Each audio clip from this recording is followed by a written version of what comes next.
రాజంపేట మండలం పెద్దకారంపల్లె గ్రామానికి చెందిన యుఎస్ఏలో భారతీయ లాయర్ సాయి మిత్రారెడ్డి భారతీయులకు కీలక భరోసా ఇచ్చారు.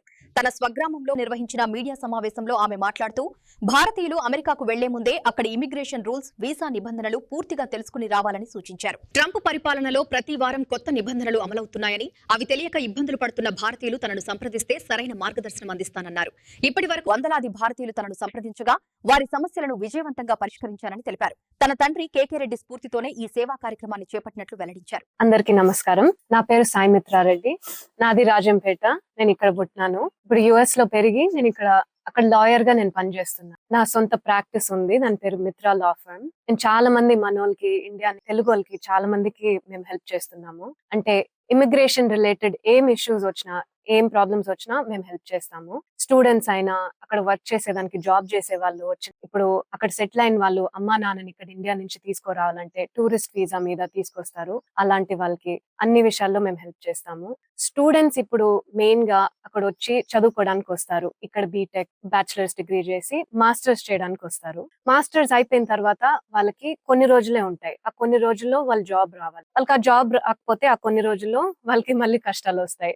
మళ్ళీ ఇంకొక సెకండ్ మాస్టర్స్ చేయాలి, లేకపోతే వేరే ఏదైనా వీసాకి మారాలి, లేకపోతే వాళ్ళు తిరిగి వాళ్ళ కంట్రీకి వచ్చేయాలి, ఇండియాకి వచ్చేయాలి. సో ఆ పీరియడ్ ఆఫ్ టైమ్ లో ఇప్పుడు వాళ్ళు మాస్టర్స్ అయిపోయిన తర్వాత కొన్ని ఇష్యూస్ ఫేస్ చేస్తారు. జాబ్ రాకపోతే ఏం చేయాలి, జాబ్ వచ్చిన తర్వాత వాళ్ళు కొన్ని రిక్వైర్మెంట్స్ ఫాలో అవ్వాలి.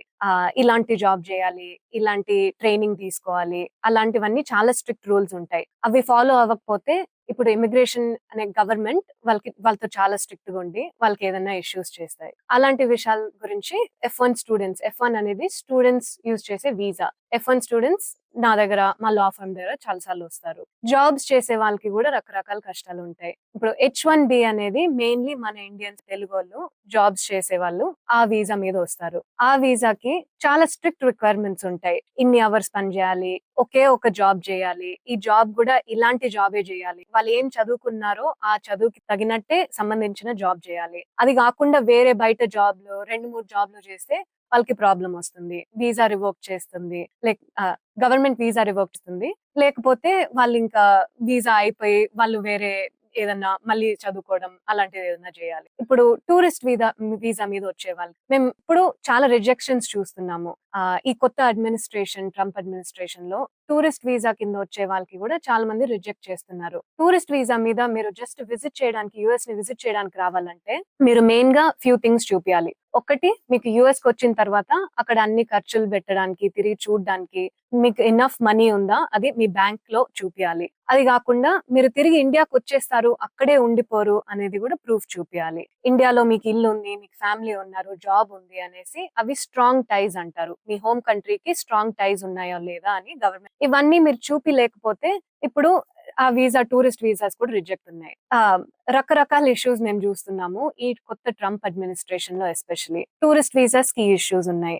ఇప్పుడు జాబ్ చేసే వాళ్ళు H1B వీసాస్ మీద వాళ్ళకి ఒక కొత్త రూల్ వచ్చింది. ఇంతవరకు అక్కడ చదువుకోవడానికి వెళ్ళిన వాళ్ళు H1B వీసా మీద, వర్క్ వీసా మీద ఒక జాబ్ వస్తే సరిపోతుంది. ఆ ఎంప్లాయర్ ఎవరైతే జాబ్ ఉన్నారో వాళ్ళు H1B వర్క్ వీసా స్పాన్సర్ చేసి ఆ స్టూడెంట్స్ అక్కడే ఉండి జాబ్ చేసుకోవచ్చు. ఇప్పుడు కొత్తగా ఒక రూల్ ఏమొచ్చిందంటే ₹1,00,000 వరకు ఆ ఎంప్లాయర్ పెట్టాలి. ఒకరికి జాబ్ ఇచ్చేది మాత్రం కాకుండా ₹1,00,000 వాళ్ళు ఫీ కడితే అప్పుడు $1,00,000 అంటే $100,000. సో అంత పెద్ద ఫీ కడితే గానీ, దెన్ ఎంప్లాయర్స్ అది చూపిస్తే గానీ చాలా మంది చదివినా, అక్కడ యుఎస్ లో చదివినా కూడా వాళ్ళకి జాబ్ చేయలేకపోతున్నారు. చాలా మంది జాబ్ ఇస్తారు కానీ అంత పెద్ద ఫీ ఒక్కరికి కట్టలేరు కదా. సో గ్రాడ్యుయేట్ అయ్యే స్టూడెంట్స్ ఎంత బాగా చదువుకున్నా, టైం కి గ్రాడ్యుయేట్ అయినా వాళ్ళకి జాబ్స్ దొరకడం ఒకటి, ఇప్పుడు ఆ జాబ్ దొరికే వాళ్ళకి అంత పెద్ద ఫీ కట్టి వాళ్ళు రావాలి. సో అది కూడా కొన్ని కష్టాలు ఫేస్ చేస్తున్నారు స్టూడెంట్స్ అయితే. ఇలాగా స్టూడెంట్స్ అయినా, జాబ్ చేసే వాళ్ళైనా, విజిట్ చేసే వాళ్ళైనా ఒక్కొక్కరికి ఒక్కొక్క వీసాకి వేరే వేరే ఇష్యూస్ ఉంటే అందరూ మా లా ఫర్మ్ దగ్గర వస్తారు.